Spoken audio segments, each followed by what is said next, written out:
First, I'm starting to create my background with the What's the Point Stencil Girl stencil designed by my sweet friend Natalie. And I'm just using some spray paints. This is a dilution spray ink. And to create my background, to spray over the stencil. And I'm also using the excess on the other side of the stencil to create some fun negative prints onto my background. And I'm just mixing and matching some spray inks and some acrylic paint, white and black acrylic paint, with a stencil for my background. And I'm also using some modeling paste, and I'm using a scraping tool, a spatula, to scratch the modeling paste over the stencil. This gives me some really nice, fun, dimensional textured dots on my background.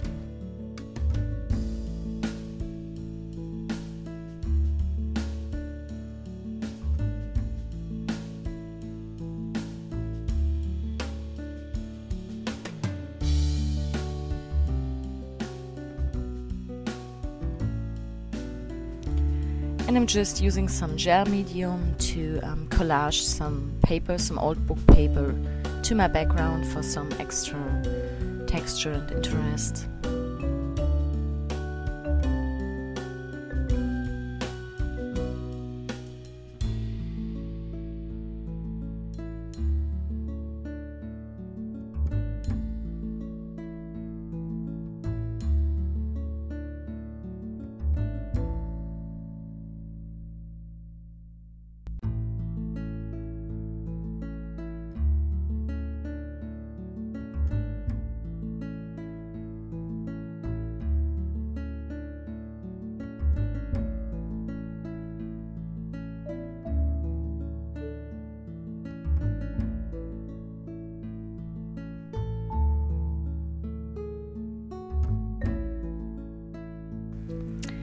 When using some modeling paste with your stencils, try to pick a modeling paste with a fine structure, fine texture, because this fills up the elements of a stencil much better and much more precise and much easier than if you use a modeling paste with a rough structure.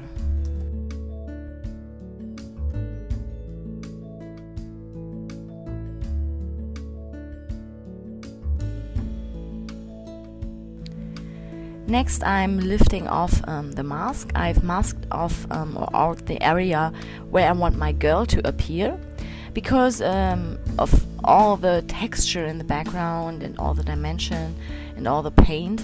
Of course, I don't want all those dots on the face, which also makes it very hard later to shade your face and to add your facial features. So I've masked out this area beforehand. So now I have a nice flat surface to work on, and I'm just starting by adding a layer of skin colored acrylic paint.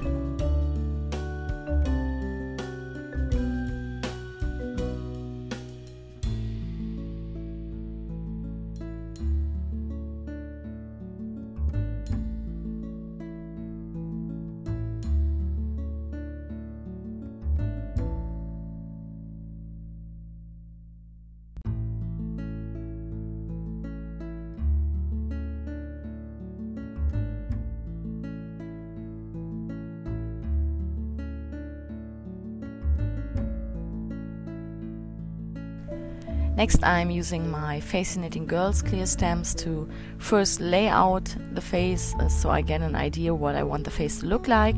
And then I'm using some light colored stamp ink or ink, an ink pad, to stamp my facial features. I'm using a light colored one because I want to be able to go in with a pencil later and tweak the facial features, make small adjustments and changes. So of course I don't want each and every face I'm using the stamps for to look the same. So that's why I'm using a light colored ink pad, to have the stamped images as a guideline, but to be able to make small changes to them.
Okay, next I'm starting to shade my face, and I'm using some acrylic paint for all the shadows.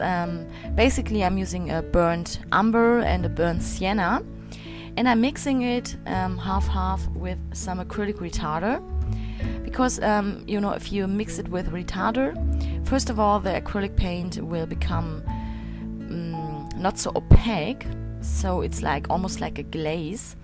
And of course the retarder extends the drying time of the acrylic paint, so you can first you know, outline all the facial features and all the areas where you want the shadows to go, and then you still have some time to use a brush and to really blend those colors and to really blend this paint into the face. So by only using one color, as you can see, you will already achieve many different deeps or types of shadow and lightning, and you have all those dark areas, the shadows, and the very light areas, the highlights, and the midtones. So you can already shade the face with just one color very good, and yeah, already achieve a great result. And the retarder is really works miracles. So yeah, give it a try if you haven't tried it yet.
Next I'm using my big brush pens, the Pit Artist big brush pens, to give some more definition to the outlines and to the shadow areas. And I really love to work with a big brush pen for the shading part, because the ink dries permanent, but before it dries it gives you a couple of seconds to really blend it very good with a blending stump, or in my case with your finger.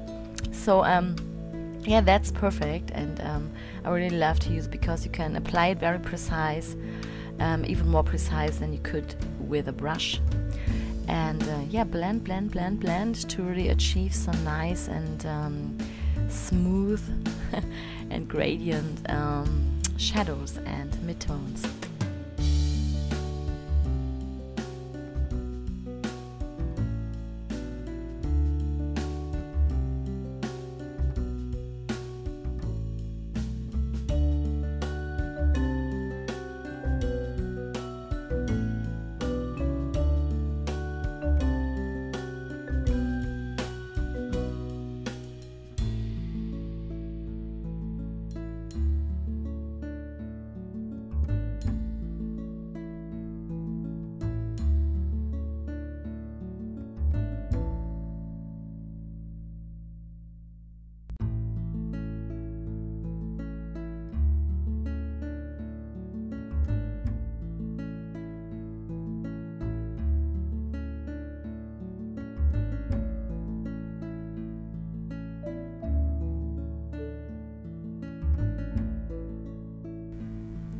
Okay, so I thought there was something missing on the left side. Somehow there was too much empty space. And yeah, I decided to sketch in a little body for our girl. And yeah, you probably won't be able to see right now what I'm doing, but yeah, it will appear in a minute, so then you will see what this is going to be.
Okay, next I'm adding some highlights to the tip of the nose, to the chin, to the lips, to the eyes, to the forehead, all the areas, the lightest areas in the face which catch the most light. And I'm just using some white acrylic paint and blending it with my finger, my favorite tool. Okay, so this video is going to end in a couple of seconds. I had to split it up because otherwise it would be too long. So if you're interested in seeing yeah, what this is going to be and what this turns into in the end, you might want to check out part 2 of the video in my YouTube channel or on my blog.